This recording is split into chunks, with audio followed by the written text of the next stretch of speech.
ज्ञान book channel में आपका स्वागत है। आज हम एक कहानी सुनाने जा रही हूँ जिसको सुनने के लिए आप हमारे चैनल को लाइक, शेयर और सब्सक्राइब करके नए हो तो बेल आइकन दबा दीजिए तो आपको नया वीडियो का नोटिफिकेशन मिलता रहेगा। तो चलिए सुनाती हूँ।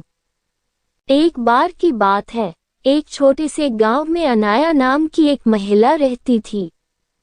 वह एक दयालु और अच्छी इंसान थी जो हमेशा अपने और अपने परिवार के लिए अच्छी चीजें चाहती थी।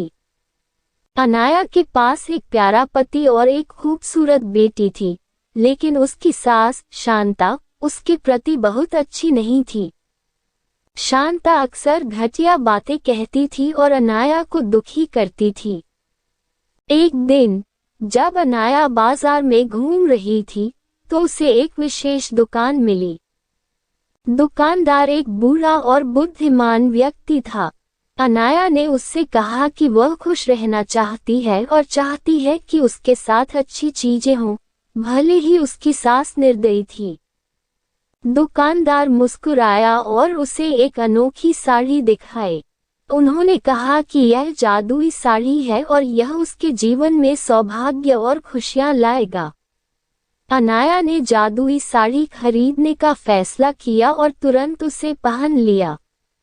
जब अनाया ने जादुई साड़ी पहनना शुरू किया तो चमत्कार हो गया। उसकी सास अनाया के साथ बुरा बर्ताव करने की बजाय उसके साथ प्यार और सम्मान से पेश आने लगी। अनाया बहुत खुश थी क्योंकि उसकी सास उसकी सबसे बड़ी समर्थक और सबसे अच्छी दोस्त बन गई थी। गांव के लोग इस बदलाव को देखकर आश्चर्यचकित रह गए। जादुई साड़ी की वजह से अनाया के परिवार में खुशियां आने लगीं। घर बहुत अच्छी जगह बन गया और अनाया का पति सफल हो गया। उनका घर हमेशा प्यार से भरा रहता था और सभी का आपस में मेल जोल रहता था। अनाया की बेटी एक प्यारे और देखभाल करने वाले घर में बड़ी हुई और वह बहुत खुश थी। जादुई साड़ी की कहानी दूर दूर तक फैल गई और लोगों को दया और क्षमा का महत्व सिखाया। अनाया बहादुरी का प्रतीक बन गई और उसने सभी को दिखाया कि दयालु होने से बड़ा बदलाव आ सकता है, चाहे चीजें कितनी भी कठिन क्यों न लगे। और इस तरह जादुई साड़ी के साथ मिलने वाली अच्छी चीजों का आनंद लेते हुए गांव हमेशा खुशहाल रहने लगा।